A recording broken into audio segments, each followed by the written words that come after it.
সঠিক সুষ্ঠু সমাধানের মাধ্যমে আমাদের এবং এই ভাইরা বোনেরা যারা রাস্তায় বসে আছে তাদেরকে আপনারা মুক্তি দিন। দীর্ঘদিন ধরে জগন্নাথ ভার্সিটি একটি স্বৈরতান্ত্রিক কাঠামোর মধ্য দিয়ে না তাদের শিক্ষা ব্যবস্থা উন্নীত হয়েছে, না তাদের আবাসন ব্যবস্থা।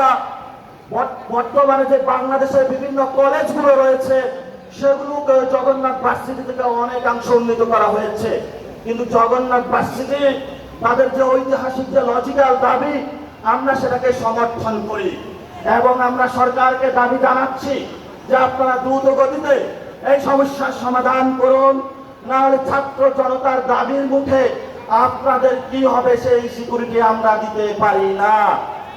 আজকে ঢাকা শহরে আমাদের মা বোনদের আরেকটি ঐতিহাসিক জমায়েত হচ্ছে, আমরা তাদের প্রতি সংহতি প্রকাশ করছি, কারণ আমাদের মা বোনদের যে ঐতিহাসিক দায় এবং দরদ রয়েছে বাংলাদেশের প্রতি তা আমরা অস্বীকার করতে পারবো না। ঐতিহাসিক সেই গণঅভ্যুত্থানের মাসে আমারও একটি সন্তান হয়েছিল। আমি বুঝি একজন নারী কিসের মধ্য দিয়ে যেতে হয়। এই বাংলাদেশ রাষ্ট্রে তাদেরকে যদি আমরা এগিয়ে নিয়ে যেতে না পারি তাহলে ভবিষ্যৎ বাংলাদেশের কোনো আশা আমরা দেখতে পারি না। আমাদের যারা ইসলামিক ভাইরা রয়েছেন গত ৫৩ বছরে ইসলাম বলে ওয়ার অ্যান্ড টেররের কথা বলে তাদের উপরে অমানবিক অত্যাচার চালানো হয়েছে।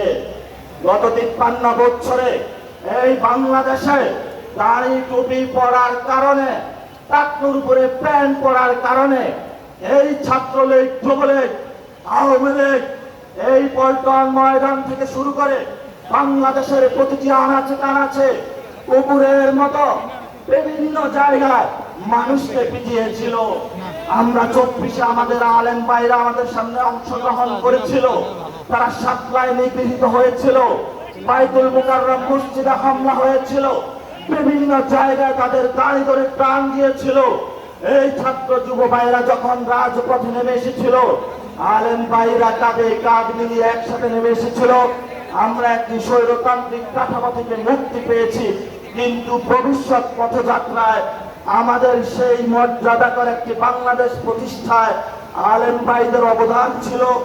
আলেমদের অবদান ৪৭-এ ছিল, আলেমদের অবদান মুক্তিযুদ্ধে ছিল, আলেমদের অবদান ৭৫ পরবর্তী ছিল, আলেমদের অবদান ৯০-তে ছিল, আলেমদের অবদানে ২৪-ও ছিল। আগামীর বাংলাদেশ যতদিন থাকবে ততদিন এই বাংলাদেশের একটি ব্যাকবোন হিসাবে আলেম সমাজও কাজ করে যাবে ইনশাআল্লাহ। আমরা আলেম সমাজের সেই স্যাক্রিফাইসকে আমাদের হৃদয় থেকে স্মরণ করছি এবং আপনাদের হৃদয় থেকে আপনাদের এই কোরবানি আমরা ইতিহাসে এই যুবশক্তি আপনাদের আজীবন স্মরণ করে যাবে ইনশাআল্লাহ।